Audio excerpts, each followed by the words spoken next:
Awesome. Good. Lots of people in fight mode. That's worrying. We're only a week in. Charlie had a dentist appointment today. Oh no, sorry, Charlie. We'll just give everyone a few more minutes. We've had a huge number of signups for this, folks. So just going to give everyone a chance to get in before we get fully stuck in. If you haven't put your name in chat yet, feel free to say hi, share LinkedIn profile, whatever you want. We're big on trying to make some connections here in the people space. So feel free to say hi and share your details.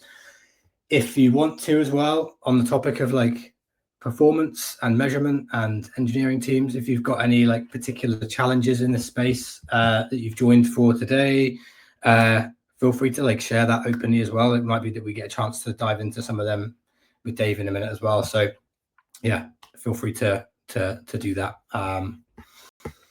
We'll just give a few more seconds because we've still got people joining in. Awesome, Sarah. Thank you for saying hi.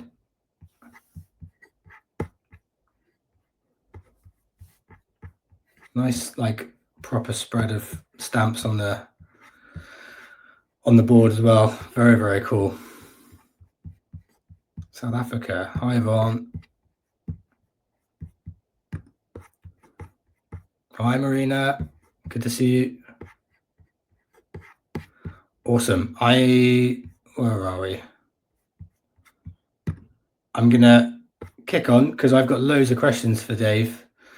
I'm sure other people have probably got some interesting problems, challenges, questions, and stuff to dive into as well. So we'll get started, I think, and I'll keep letting people in as they join.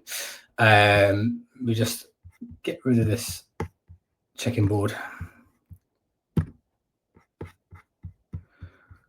Cool. Before we dive in, folks, I just want to say a quick thank you to our sponsors, More Happy. We didn't have a sponsor last year for our events. We do this year, and super excited to have More Happy sponsoring our events. More Happy turns your managers into coaches by focusing on continuous development over one-off training that's often quickly forgotten. I'm sure we've all been there, seen that, felt that. So More Happy gives your managers monthly practical masterclasses plus unlimited on-demand human coaching. So you get the support you need when you need it, and access to hundreds of ICF accredited coaches at a really ridiculously affordable price. And a present for you as well, if you are watching today.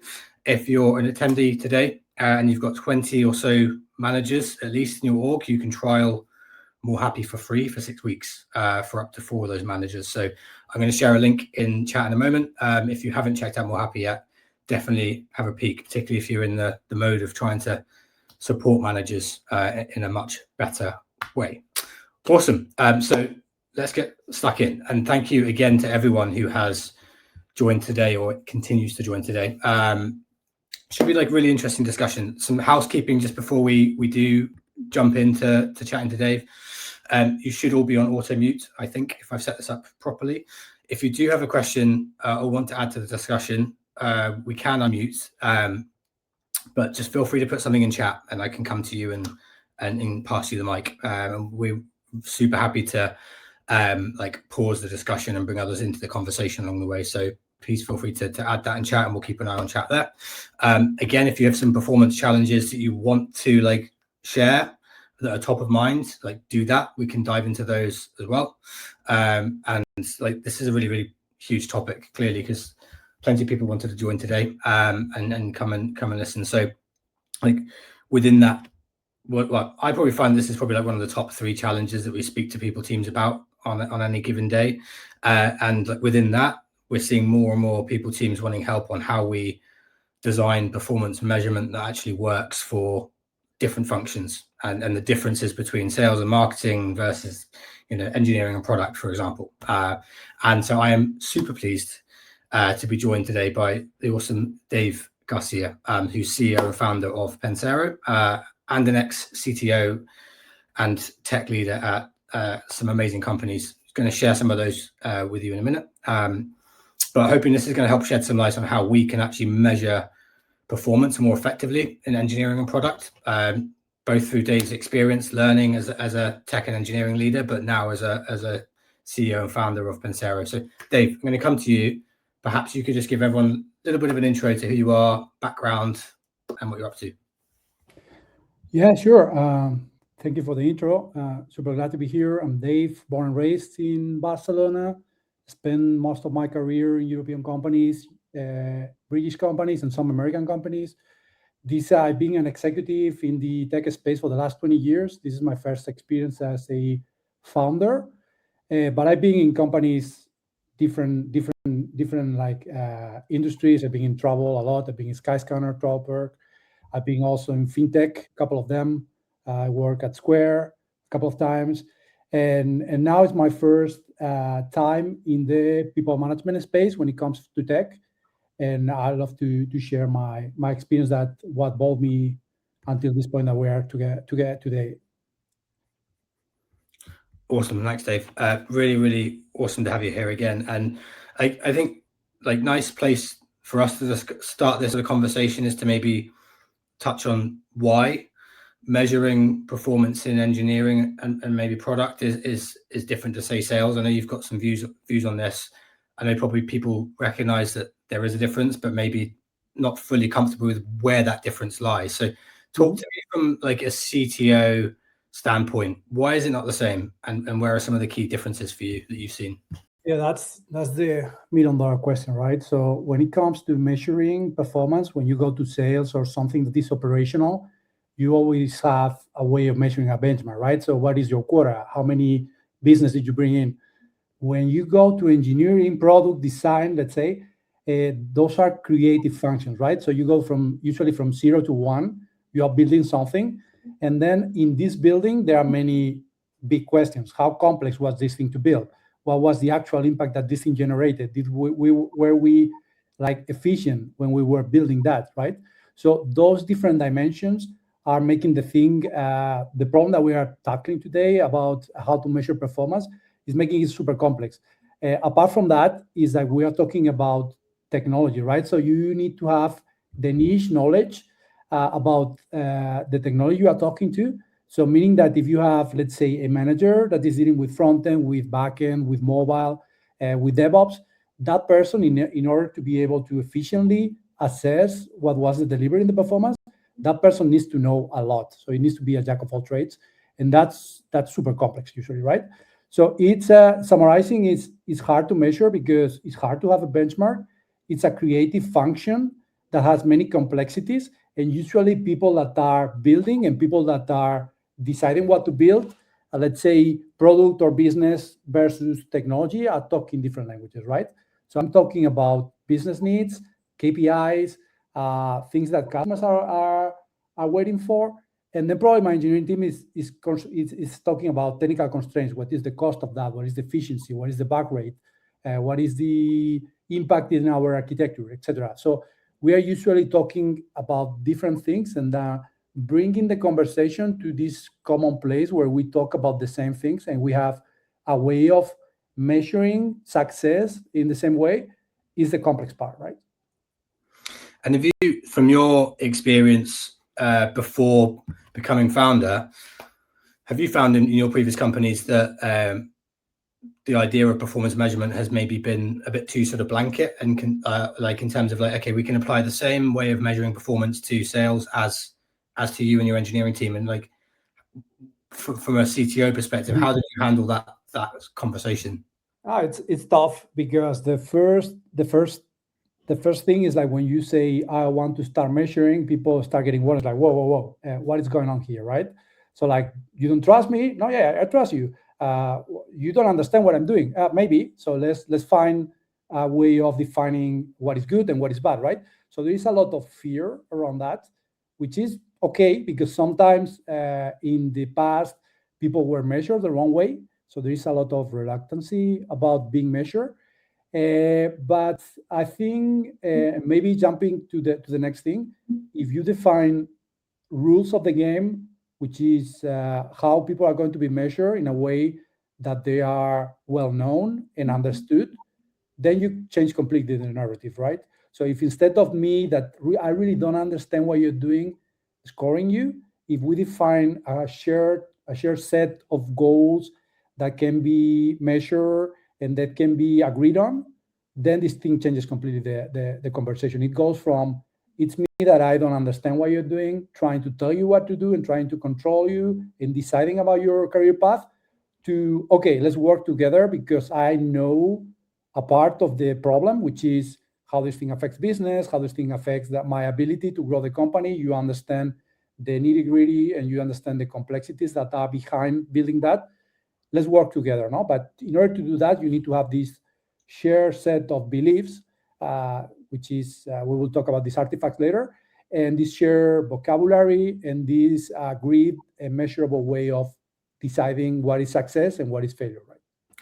That's like, yeah, perfect. That tees up what I was going to ask you, which is like, this is maybe very opinionated, so feel free to share your opinion, but like, what does a high performing engineer look like to you? Because I think it's a lot easier in some companies, for example, to say, right, we know what a high performing salesperson looks like.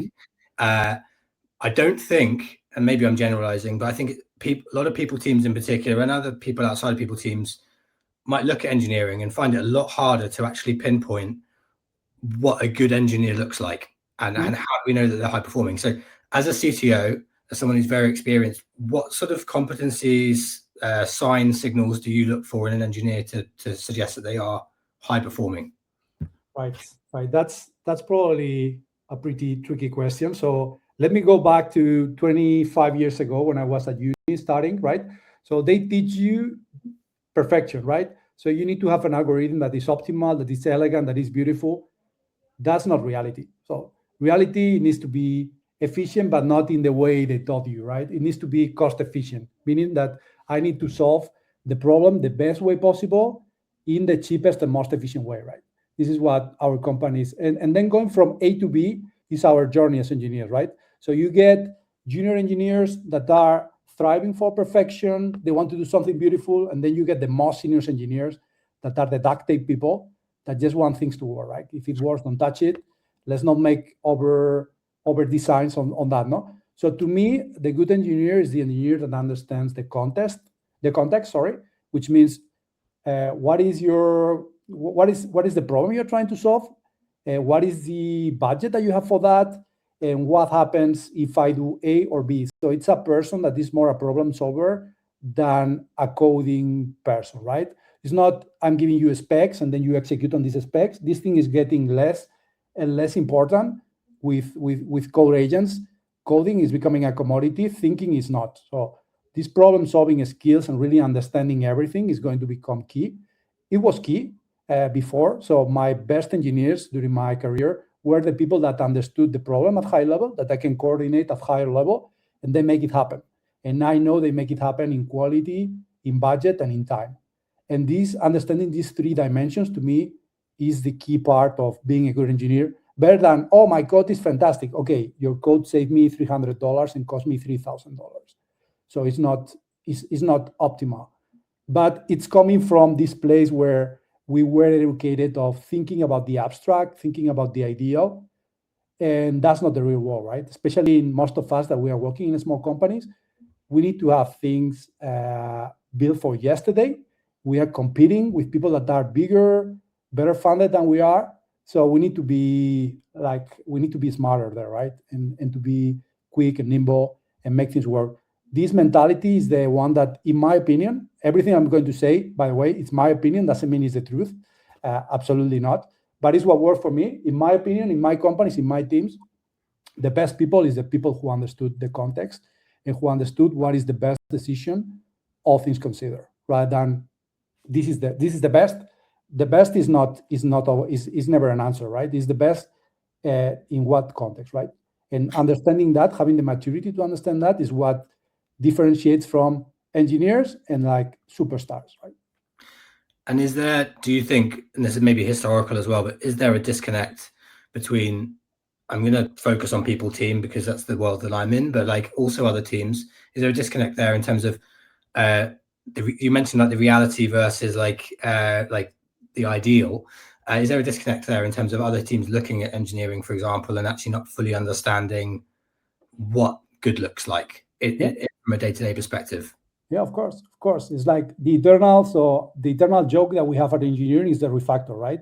So every now and then someone comes from the team and is like, we need to refactor that. It's impossible. It's legacy, right? Okay, what does this mean? If you are not able to translate this thing to something people can understand, so it means that we are going slower because we need to fix defects. It means that customers are going to be unhappy because if we are not able to translate from this is legacy to something people can understand, there is this disconnection, right? And this is frustration on both sides, because probably refactor is the right thing to do. But if you are not able to frame it in a way that other people can understand that, then it's a lost battle. So yes, 100%. So our inability to properly express this thing in ways people can understand, that is also coming from the complexity of the business. I need to make it simple, a decision that maybe has 20 different layers, that I need to make it in a way that people can understand. But that's the beauty, right? If you are able to understand the complexity and make it simple, then you really understand the problem, right? So this is where good engineers are. Good engineers understand the problem, decomposes this thing and simplifies to a way that I can tell it to you. Yeah, it makes sense. That's the right thing to do, right? But sometimes we don't give people space to do that, and sometimes they don't know. They don't know because they don't understand business. We've been taught about engineering. So in my case, I'm an anomaly. I also study business, so I understand. I got both sides. But most people, they are pure engineers and they understand good and bad, and they don't understand this gray area that is in the middle. That is where, in my opinion, where the beauty stands. Yeah, there's like I was going to ask you a little bit about how it's not just all on the people team, but how the people team and the engineering team can try and bridge that gap. And there's like the common language thing that you talked a little bit about there, but where I tend to come in often when I get pulled into this stuff is the performance framework, or how we measure performance here, has already been designed to be this sort of blanket approach for the entire organization. And results is normally a pillar of that. And that doesn't always translate well to engineering. So you've already got this sort of thing that's been pre-designed, mapped out to an HRIS, and cycle's been built, but not necessarily with a full understanding of how it might work for different teams. So that's like, interesting to hear from your side. I'd love to know a little bit about what you found has worked. When you think about when performance has been measured really, really well in your team, like talk to me a little bit about some of the things that do work from your experience that maybe people start thinking about. When you are small, everything works because, right, you can talk to people all the time. When you start getting some size, 10 people, 10 engineers, 20 engineers, then you need to set the rules of the game, which is the competency framework we've been talking unofficially until now, which is what are the rules of the game, right? What is a goal? How do you win? How do you lose? How are you going to be measured? That's probably the most important part, and that's something that needs to be adapted to your company, right? So if you have a company with 20 people, it's not the same as 2,000 people. Not everyone is Google, so you don't need 8 levels. Maybe you need 3, or maybe you need 10. It's up to you. But that's the first pillar that we should be considering. Every company where I was successful, we had a clear set of rules of the game that was used to measure people's success, right? So people knew how they were going to be evaluated, and what were the different competencies that they needed to work on, right? Because we are not good on everything or bad on everything. So it's good to define these different layers, different dimensions, so like communications, coding, collaboration, leadership, blah, blah, you name it. And then how do you score? Because you don't improve what you don't measure, right? So it's important to set this framework first. The second one that I mentioned it before, but I'm going to repeat it. It needs to be adapted to your company. So if in your company collaboration is important, it needs to be there and it needs to be prominent, right? If it's not, don't put it there because it sounds fine. So use the same, be consistent. So it needs to be a reflex of the real values from your company. And not every company is the same. There are not 2 companies that are the same. So spend some time adapting that. The third one, it needs to be fair as possible. We are talking about humans. You know how it is. Humans, we are not exact. It's not easy to measure what is the impact of feature A versus feature B versus refactor D. So it's not easy, but try to do your best. Try to get as many data points as possible. Talk to people, check the deliverables, check how this thing affected the KPIs, and then put all these data points within the boxes, right? So if you talk to the marketing department and you help them release this new feature that goes way beyond your expectations, make sure your leadership or your communication skill gets like bumped and recognized. The same thing with everything that is there. And this is probably the part where it's the heaviest part, which is gathering data. And this is the part that can make a big difference, right? Because if you just get impressions, then we engineers, we are very cynical. Yeah, smart people tend to be cynical. So if you go to them with solid data, you can discuss about facts. If you discuss about feelings, they are going to get defensive because we are like this, and we are going to say, no, you don't get that. End of the conversation, disconnection. While if you go with pretty nurture set of data that you can agree or disagree about, then the conversation gets completely different because you made the work, not in your case. And this thing is something that managers can help you big time on that because they understand the technology that they are dealing with and they understand the business impact, so they should be this link. If you go with a competency framework, what you did and how this thing aligns, it's much easier. Then, if I may, the last part of that is the body of work. People have responsibility on their careers, so they need to be working on what they do. So they need to have this log, like I did that and I generated that impact, and this almost weekly like log of things they did, because I don't know you guys, but I tend to forget what I did the week before. So it's very important that I write down everything and why this thing is important, like this, like 30 minutes reflection every week, because this thing will nurture the previous two that we did. And with all these pieces, I think you are good. There's two things there I want to dive into that are slightly separate, sort of, but very important pieces of the puzzle for me. But on the competency framework thing, I'd love to get your advice on this, because and your thoughts. Whose job is it to build that, competency framework? Because maybe I see one side of the argument more than the other. I spend more time with people teams than the other, but I see so many people teams who are stuck in this like slow cycle. We don't know where to start. It's taking us forever. We need to build a competency framework for engineering.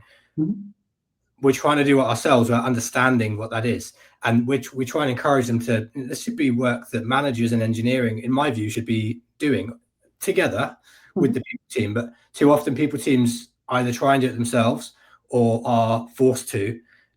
What's your view on that? How have you sort of handled that? And how might a people team navigate that if they are getting some pushback? Yeah, that's an easy one because I failed in every possible way. So I know all the ways of how not to do that.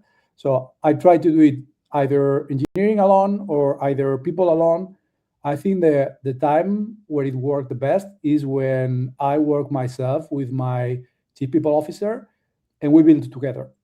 And it was something that we both had a skin in the game, right? So we both need to have an upside there.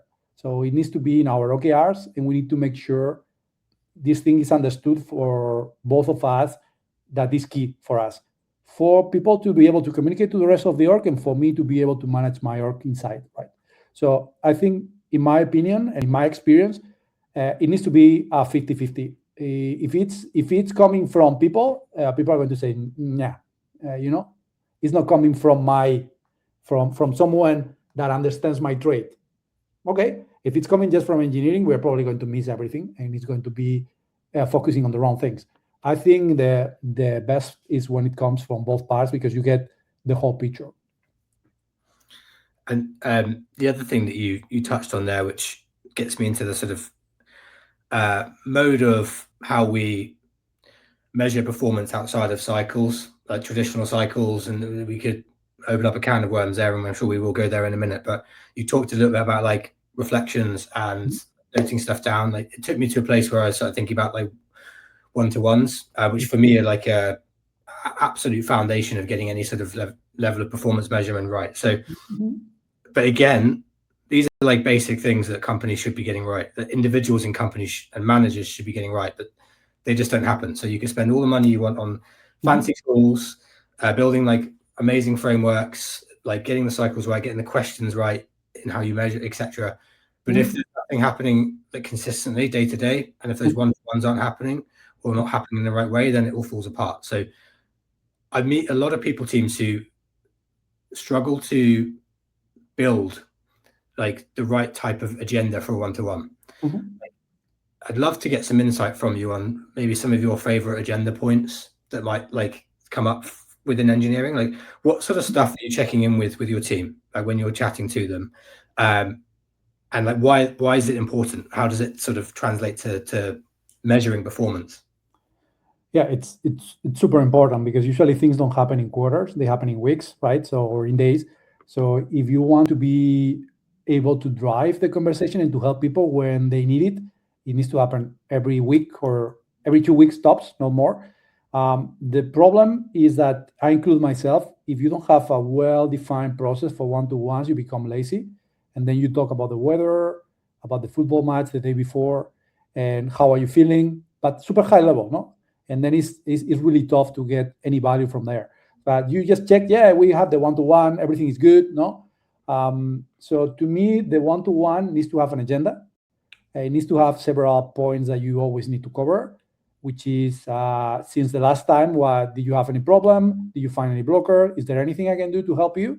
You also need to have career conversations. So like, where do you want to be? And then since the last time we spoke, did you make any progress towards this goal? No? And last but not least, it needs to be a bit challenging, right? So people usually, at least in my opinion, maybe it's because how I am, but they tend to be a bit like not giving you full disclosure when they have a problem. They give you hints, right? And this is like playing detective. So try to poke a bit the bear to see, is there anything there that is not working well? And then if you find that, use your instinct to do that. No, so it's a mix of let's get a good agenda. Let's have blockers, the typical operational thing that you have. What did you deliver? How are you feeling, etc., etc. Career conversations, and then let's try to find if there is anything that is not an unwritten thing, right? That you can feel. That this usually doesn't happen. It happens 1 out of 50 times, but when it happens, you better be listening. And to be able to do that, you need to have education. Not most people that are managers are not being properly trained to be managers, right? So it's that you learn the job and then read this book, bye, no? So I think having a proper education and then people department can help big time here, how to have hard conversations, because sometimes you're not performing. How can I tell you are not performing without killing your motivation, right? That's an art, but that's an art that can be trained, right? How can I get more from you? So maybe you are doing great, but you can be killing it. How can I give you this feedback, right? So I feel like I'm going in circles, but I'm going somewhere. Trust me. It's like, let's get an agenda. Let's get people trained. Let's make sure the output of this meeting is something that is well structured. It's not like 3 lines, but you need to fill at least that many boxes out of that. And then in the next month, you need to fill all the boxes to make sure you cover all people. And then make sure people are heard. So they need to have a safe space, right? And that depends a lot on the company. So like they should be able to tell you anything. If their peers are not treating them well, they need to be able to tell you that in a safe space. So this means that you need to have this, let's say, secret between manager and employee, and also you as managers need to have a way of escalating problems to HR without compromising the person. I don't know, I covered like 20 topics. I don't know if it was clear enough.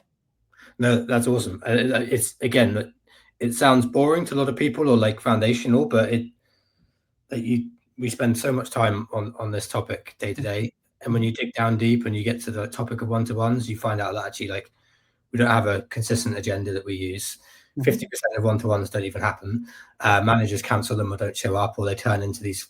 That is like, for me, like if you're not doing that well, you can't do the rest. And that's why I wanted to spend a bit of time there, because I think it's useful. Before we move on from that, very, very quickly, we talked earlier a little bit about like what a high-performing engineer looks like. What's some of the sort of data points or signals you're looking for day to day to maybe suggest that someone's not performing? I know that, so if you think like underperforming engineers, I know you as a company have to probably define what underperformance looks like. But is it, quality, speed of work, whatever that might be, is that explicitly tied to things like company values and what we care deeply about here contextually, or is there like universal data points you think CTOs look at? That's a good point. I don't think it's universal, because if you work in big corporations is one thing, if you work in a small startup is another thing. But simplifying to the max is what you deliver and what you help deliver, right? So like it's a mix of your delivery, and delivery is what you put in front of people minus the defects. So I may be putting a lot of things in front of customers. If this thing is broken, it's generating more damage than good. And at the same time, and especially the most senior people in companies, when it comes to engineering, they are not doers, they are enablers, right? So like you need to have a way of measuring all this glue work that happens behind. And this is not politics, don't get me wrong. This is not, I'm going and having coffee with people. I'm helping people do their work. I'm reviewing their work, I'm helping them do better designs, I'm helping them make the right decisions. So you need to combine both. So if you only focus on the hard deliveries, you might be losing a big percentage of the people that are making the company work. If you don't focus on the hard deliverers, you may be losing these people that are heroes of the company, that are the ones that are keeping the lights on, right? So it's a mix of both of them. And then what is the weight on one or the other depends on the stage of your company, the business of your company, and also your values, as we said before, right? If one of your values is collaboration, you maybe need to stress more on that part. While if your value is growth, then it's probably about delivering a lot of features with high quality, regardless of helping the person that is next to you. That's there are many different companies. It needs to be there, but it's a balance on those two. Yeah, again, we touched on this. We've touched on this before as a conversation piece. Is like, I feel like in engineering and maybe other functions as well, but there's more opportunity or potential for you to be pulled in certain directions to help other people with delivery, versus maybe sales, where you've got your own target, you go and do your own thing. Someone in chat mentioned it earlier, like maybe there's more of a team environment with engineering, and you're operating as a group rather than as an individual. And it can be harder to then tie it to tangible goals. I had a conversation very recently with someone on this topic in their business, and long story short, engineering were consistently rating a lot of their engineers as exceeding expectations, but OKRs were being like quite badly missed, and the product roadmap was behind where it needed to be. So you've got this one sort of piece there that's anchoring like, okay, we're not where we need to be, but the engineering team are like being rated higher than anyone else. Is there the potential there actually with some of these individuals could be performing, but it's just not specifically to do with the roadmap and the business goals? Yeah, no, 100%. This is why it's important to not just drive engineering departments with purely engineering metrics or surveys. You need to have a way of measuring the real impact in business, and this can be OKRs, can be high-level goals, can be KPIs. Our job needs to be translated to something real. Otherwise, we are living a fiction, right?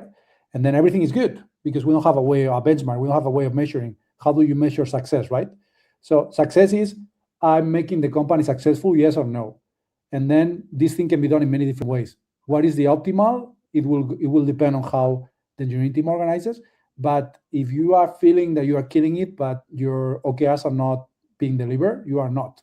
So you are living a fiction, right? So this is why it's important not only to have a competency framework, but a part of that needs to be what is the business impact. Because in the end, if the business is not working, everything else is irrelevant, right? So we are a supporting function that is building something that is generating business. We are not a goal. We are a mean to get business.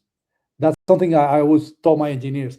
If I can go to the internet and download our software, we will not be building it. If I can buy it, we will be buying it. We are building it because it cannot be bought, it cannot be downloaded. Let's make it the best way possible, right? And this thing needs to affect. So if we are not delivering, let's solve the problem. Let's communicate with the rest of the company and let's explain why we are not delivering. Maybe it's because we have something underlying that is not being solved. Let's address the elephant in the room, right? So, but it's very important not to only have your own, let's say, engineering metrics that are disconnected from business, That's something I really stress. You need to be connected to business. And then if business works, you explain why it works. If it doesn't, you can explain why you are not able to hit your OKRs and how are you going to fix it. Otherwise, it's like, yeah, no one knows, it's a black box.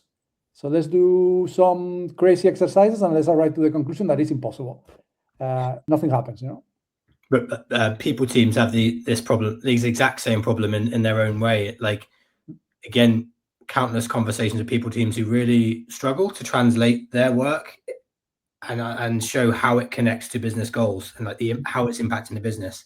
It's like it's a constant conversation between like people teams and exec teams, but it's also happening clearly between engineering and other teams as well. And there's like that's just a common language communication thing. I wanted to ask you, we will get onto Pensero and like the inner workings of that soon, because I think that's really important work that you're doing there to bring this to life. But you touched on like some of the sort of tangible day-to-day stuff that engineers could be doing that maybe aren't being tracked or measured. And is that long story short why you set up Pensero, like so that there's a way now of actually being able to track and measure the work that engineers are doing day to day without bringing gut feel into it? Yeah, no, totally. It's like I always found that being able to really understand what is going on in the company, to when the company starts growing more than a handful of people, is really tough because you start adding layers of management. And then I had this thing where I talked to my reports and they told me something and it sounded weird. So I start digging and talk to the report of the report and then to the report of the report. And then I talked to the person that was actually solving the problem and it had nothing to do. Like, wow, that person told me something that it didn't match my understanding. So I went to the source and it's like, wow, there is a lot of noise. The ratio of signal noise is huge, no? And this means that the decisions you are making are never optimal, right? So now what we built is we want to use technology to be able to solve this problem, like problem of making sense of everything that is happening in your org to the point that everyone can agree about hard evidences without having to spend a lot of time. You can do that manually, but means that you are not doing anything else. It means that your managers are checking every single thing people are producing, your engineers are constantly reporting on what they are doing and why this thing is important. Then you need to calibrate, and then you have something, but you know what? You spend more time preparing the report than actually doing the work. So we wanted to say there is a lot of manual work that machines can do. Let's leave machines do what machines can do good, and then let's humans make the decisions. They do the coaching, do the inspiration, right? Things that machines cannot do, right? So I want to have this, my inspiration to build Pensero is I want to have all the heavy lifting that machines are better doing done by machines and giving these distilled like evidence-based insights to people so they can make the best decisions. And then another beauty of the solution is we don't want this thing to be like top bottom. I want people to see how others see themselves, right? I don't want this to be like a surprise because performance cycles, as most of you probably know, is like tossing a coin, right? It's like most of my engineers always came saying, I don't know if you are going to promote me or fire me. It's like a 50-50 thing, right? Because I really don't know. And it's like, okay, no, it's fine. Don't worry because firing will never be a surprise. But they came with this mindset, right? Because we feel we are living in a constant imposter syndrome where we really don't know. So we do our best and we don't know if our best is good or bad or mediocre or outstanding. We need someone else to come. And when this thing comes, most of the times it's a surprise. Is that more telling perhaps though of the work that's happening in between those cycles? So like, again, we won't go back into one-to-ones, but like everything that happens in between those cycles, feedback, one-to-ones, regularity of this. I like made a note about earlier about curious to understand more about your thoughts on like continuous performance, which is like a big topic for a lot of people at the moment, how we move away from annual to or biannual to like monthly cadence, for example. Does that work better for engineers, do you think? Because my gut would almost also tell me, or part of it would tell me that maybe like the sort of work you're doing might, you might need more breathing space there to prove or show the impact you're doing over time. But maybe that's not the case. Like, what's your view on that when it comes to engineering and like the continuous nature of how we measure it? I think it's important, the continuous part, because you might be missing part of the story if you don't do that, because a lot of things happening. Like, you probably, if you are in a modern software company, you are releasing 20 times a week. You probably generated 20 different impacts into customers. It's really easy to forget, because the moment you solve something, you jump into something else, right? So it's good to have this way of writing down and then sharing it with someone else to give you this way of measuring if that thing was actually impactful in a positive way or not, right? I think it's important to write it down, and then every 3 or 6 months do this retrospective, where you say, okay, in retrospective, all these 36 data points that we had in the last 6 months were relevant. 20, sorry. Because of that, this is the total impact that I generated, but I have all the different pieces that are making my body of work, because otherwise we are humans, right? So we have so much attention. So we tend to focus on either the outliers, exceptionally good or exceptionally bad. And people, we are not linear, right? So we have ups and downs and all these kind of things. So to be able to be fair, you need to have all the data points. You need to have the continuous graph. This is why I think it's important to do that, but also to do the exercise of summarizing, right? The performance is not going to be a million tiny points. It's going to be the picture that this thing draws, but you need to have the points, right? To be able to connect the dots, you need to have the whole thing. So I think it's a mix of both. And then one thing that I missed mentioning before is the calibration, that you cannot be calibrating constantly.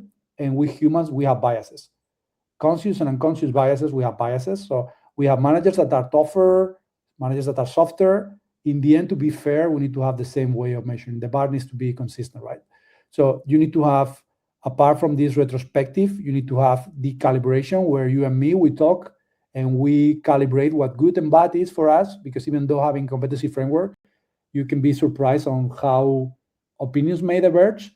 And then we need to agree, because if you and me, we agree, coming from different places with different data, probably our decision is going to be much better than me just deciding by myself. If that makes sense. Makes complete sense. And we've had a bunch of questions come into chat. So I'm just going to pause very briefly on our chat, because I want to make sure we cover off a couple of these. And then after that, I'm going to see if we can wrap some of this up with a bit of a sketch out to help folks maybe think about a few things they could take away and start thinking about it in case they're missing anything here. So I'm going to start bottom to top and just sort of scroll back up. But so Sophie has asked a really interesting question, actually, which links a little bit to some of my thoughts on this. But she said struggling with engineering managers in particular, where they need everything to be really black and white. So struggling to use their judgment to measure against goals and performance and then they rely too much on guiding principles that we set as if it's a really exact science. So have you got any advice on that? I think maybe I'm mistaken in this particular case, but at least in my experience, it comes from lack of knowing the trade, right? So if you are an engineer, you have probably never studied anything about people. You probably don't even understand people. So we don't understand how people work, how they communicate. We are not being tough to have tough conversations, to read in between the lines. So there is a lot of things that can be tough, right? So I can teach you about how to do these things, and then I can have one-to-ones to calibrate your understanding on that, right? So it's not something that I'm giving you this bootcamp and then throw you into the wild and never talk to you again. Probably, at least in the companies where I've been, people function needs to be present there, and then to be calibrating with managers, what were the challenges you had, what were the questions you want me to help you with, and I can give you some criteria outside of that, right? And that needs to be done also by the engineering leader. So the manager of the manager, they need to understand that, and probably they've been through that before. So they need to have this, they need to be covering that during their one-to-ones, right? So they need to be covering, my reports are struggling with that, how can I help them, right? I think it's sharing and educating ourselves. And there are probably a bunch of professionals out there that are giving really nice courses about that. I think you can never invest enough on making sure your people understand how to deal with people, right? Because we know how to deal with machines. People are completely different sport, so we need to start over again. And sometimes we don't want to acknowledge that we don't know. If I'm a senior engineer that usually knows everything and I transition to be a hybrid or people manager, I'm probably going to be very afraid because I'm going to start over again. I used to be someone who knew everything. Now I don't know anything. So holding hands is going to become really important. I want this to be successful. And they need to understand that people are not machines. It's not black and white, never. People are always gray, and people always tend to behave like people. So there is an adaptation there for managers. They need to understand that sometimes they do something and the result is A, and sometimes they do something and the result is B. Something that is happening with AI these days, right? We are going bananas because LLMs, sometimes they tell you one thing and sometimes they tell you another thing. You know what? People are the same. This is not like an exact machine where everything is going to happen the same, no? So like this education is going to be fundamental for them to be successful. And this is like, again, is where it's hard, because I think there's a lot of companies end up trying to apply this, even if it's like really lightweight traffic light style system of like, doesn't meet, exceed. It's really easy in sales. Like you've got £1 million target. If you hit £1 million, you've met it. If you go over that, you've exceeded it. Like on the results piece, at least, you know, in engineering, it feels like there's possibly harder, or you maybe have to work a little bit harder to come up with those really tangible outcomes of like, okay, we've met this exact thing, or we've exceeded this exact thing. And that's, I think, maybe possibly where Sophie sort of stuck on as well, which is hard. My gut would be actually maybe we're trying to apply the wrong measures, type of framework to the wrong team. And is there a redesign there that could be quite a cool fit? Yeah, but it's a good point. I think it can be done. I did it, but it just takes more time, right? Rather, because you cannot just go and get the dollars that you sold. It's like you get the impact that you did and you try to calibrate. You get the sample of your top 20 contributions and then you try to score them, right? So like you did this change in this service. Okay, I go to the competency framework. This is the expectation for an engineer level 3 and you're at level 4. This is not great. Or the other way around. You're engineer level 3 and then you made a change in the architecture that is saving a lot of time for engineers. Wow, that was 2 levels above your pay grade, right? So this means that you are exceeding. So it's about getting the different boxes that you have in the competency framework, getting all your contributions, and then getting the contribution saying this contribution goes into this bucket, in this bucket, in this bucket, and then summarizing, right? If most of your time went to a bucket that is above you for all consistently, then you are above. If you went 2 levels above, then you need to go for promotion. If you stayed in the same, you meet expectation. If you are a principal engineer that are doing tiny pull requests and you're not helping anyone, you score below your grade, then you go down. So my exercise was always getting this Excel file. So before I was using Excel files, and I had the matrix that was competency levels, and then I was sampling my reports contributions and then putting them in boxes and then doing the summary. And that's a pretty solid way of doing that versus what I think or versus like opinions. Because then if you find any anomalies, then you can go to the person and say, why all your contributions were just simple pull requests that were not changing architecture if you're a principal engineer? It's because that thing happened. Okay, I didn't know that. So you can start doing making the right questions to people. But I think it can be done. It's just getting, it's not so evident, so you need to get proxies and then compare and then translate. But if you get this competency framework, everything inside their box and then summarizing, I think you can have a really, really strong view on what people are actually contributing. And what about like self-setting goals or targets or whatever you might want to call it in a particular business? So Raheem has asked just before this as well. So mentioned that there's like some level of employees setting their own goals and maybe the business setting some as well. But have you had any experience or exposure to like letting your engineering teams previously set their own goals? Like, how's that gone? Yeah, it needs to be a honest conversation so that you can set your goals within the expectations inside the competency framework. Like if you are a software engineer level, let's say 2, you cannot be deciding the company's architectural policy, for example. So you need to be realistic within the scope of where you are and the future states where you can be. You can decide what you want to do, because then you're going to be more motivated, you're going to do it better, and then it's going to be better for everyone, right? But it needs to be aligned with your company values and with the expectations that you have for that person and with the career path.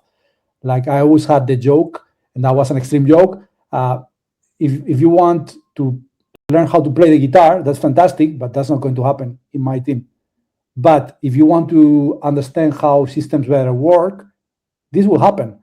And maybe someone else wants to understand how front-end design works. And that's also compatible with what I want, because there are different tracks.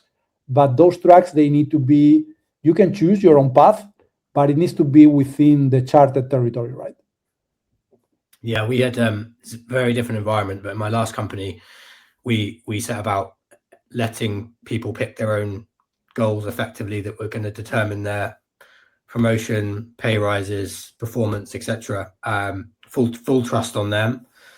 We still had an overview of what goals are being set, and we'd still push back a little bit if we felt something was too easy or too hard. So we still kept within that guardrails, but it all had to come from those folks. And the reason being, we had an environment where everyone was in completely different client teams. Someone asked earlier about advice on consultancy context. I think it was Faye. I don't know if this track's always helpful at all, but when you've got people in very different client environments, we sort of had a view that they and only they will really know exactly what hard looks like for them and what challenging is for them.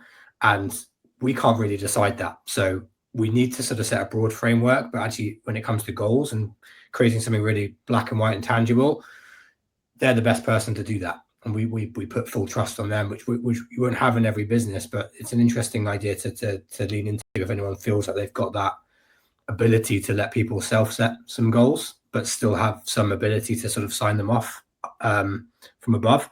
Could be an interesting thing to lean into. From a timing perspective, we'll come back to a couple of other questions that maybe that are in chat. If you want to ask anything or throw anything out there or just add, do that now, and we'll come back to chat in a moment. I just want to see if maybe just wrap this up a little bit in the next couple of minutes, Dave, and then love to hear a bit more about Pensero as well. So let's sort of sketch it out for people a little bit. So if we're ignoring tools for a second, which gives a lot of people a much more level playing field, as it were, an opportunity. What do we need in place? What things should people be thinking about? We talked a lot about competency frameworks as a starting point, haven't we? So understanding what a good engineer looks like here. I won't ask the question to the folks watching, but it would be interesting to understand how many people can answer that in their business, because a lot of teams I meet haven't necessarily got that proper clarity over what a good engineer is here. And I think that's a really interesting opportunity to spend some time with engineering as a team to actually understand hey, what does that look like for us contextually, and what are we measuring? So getting those measures which we talked about. Values and behaviors is something that we haven't touched on loads, but I think you maybe have mentioned it in respect of bringing that into competency framework as well. Yes. Yeah, 100%. Yeah, it's super important, that part, because if people are productive but are going against your values, it's totally worthless, right? So this is what defines what is good and bad for your company. So they need to be consistent. They need to be totally aligned. So your competency framework and your values, they need to talk the same language. And how about this sort of muddles in a little bit with behaviors and how we work, but what about sort of culture and ways of working as a team? Again, what part does that play in terms of everyone's got a culture, everyone's got their ways of working, but we find that not everyone has really surfaced that properly and fully understands this is our identity and how we communicate, how we do things here as a team. And that comes into performance measurement for me, because if how you're communicating and collaborating, or working with the rest of your team, and we've touched on this idea that maybe engineering is a bit more of a team focused environment from a performance perspective. Where do you place that in the sort of list of things that need to be surfaced and understood?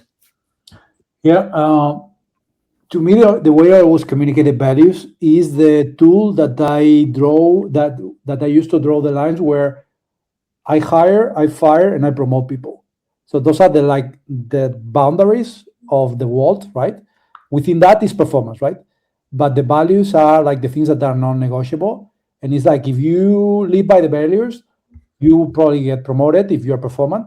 If you leave the values, you are not part of this company. You are not a good part, like because otherwise the values are BS, right? So like if one of my values is we need to collaborate, and then you are like a lone wolf that do your own thing, and I still promote you, what are the rest of the people going to think? And then those are worthless, and then my company is worse because of that, right? So those are, let's say, my values are, let's say, the canvas that I used to write. If something is outside of that, I don't draw there. And then within the limits of my values is where the performance lives, if that makes sense. Yeah, that complete sense. Awesome. And then so we've touched on goals a lot as well. I think very hard to give a clear answer on this for folks because it's so contextual, but we've had this sort of like toing and froing of like goals being as tangible as possible, but also there's this gray area between black and white. And I think again it comes back to trying to like really understand how we measure like what a good engineer is here. Some companies might lean into speed, some people might lean into quality. Ties back to that values piece again. So again, that's like a co-created effort, I think, from that point of view. Rhythms is another point we've covered today, which I think is really important for that sort of checklist of things that we need to like make sure we are thinking about. So we're talking like how often do we run these cycles?